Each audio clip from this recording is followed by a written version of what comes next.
Hi friends, আবার একটা নতুন ব্লগ নিয়ে চলে এসেছি। আজকে হচ্ছে বিপত্তারিণী। তো পুজো দিতে গিয়েছিলাম, তো পুরোটাই তোমাদেরকে শেয়ার করব।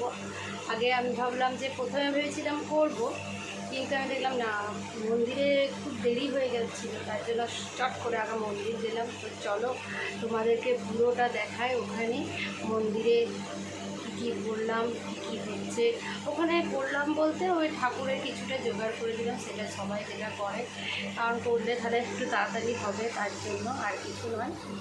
তো সাথে থেকো, সারাদিনটা তোমাদের সাথে একটু শেয়ার করবো।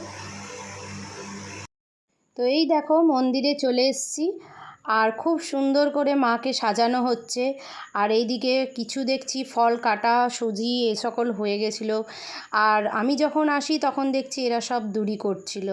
তো তারপরে আমি সব প্যাকেট ওরা করে দিচ্ছিল, আমিও তাদের সাথে হাতে হাত লাগালাম, কারণ যাতে তাড়াতাড়ি হয়ে যায়। আর বিপত্তারিণী পুজো মানে বুঝতেই পারছো, প্রচুর দেরি হয়।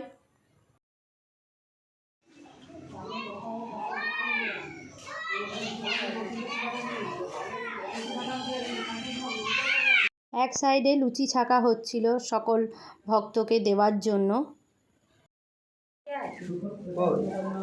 গজল লেগে যাবে একটুকুন দাঁড়া, আমি সব করে দিচ্ছি।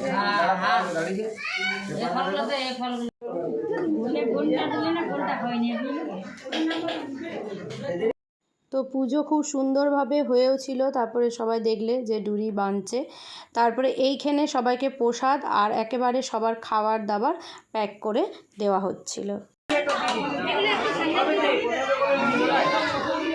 এই দেখো বাড়িরও পুজো হয়ে গেছে, আর এগুলো সব তাগা রেডি করে রাখা হয়েছে।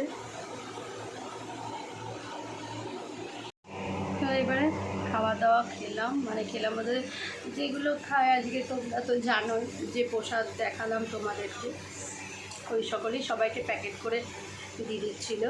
তো খাওয়া দাওয়াতে বসলাম, দিয়ে ভাবছি যে সন্ধ্যের পর থেকে কেন আবার শরীরটা গোলমাল হয়ে যায়, ওই জন্য ভাবছি এখন কাজগুলো সেরে নিই। কিছু জামা কাপড় আছে গোছাতে, বাবুকে খেতে দিতে আছে, এগুলো সব করে ভাবছি একটু শোবো, কারণ আজকে একটু ফাঁকাই আছি, আজকে একটু শোয়ার মানে সময় পেয়েছি।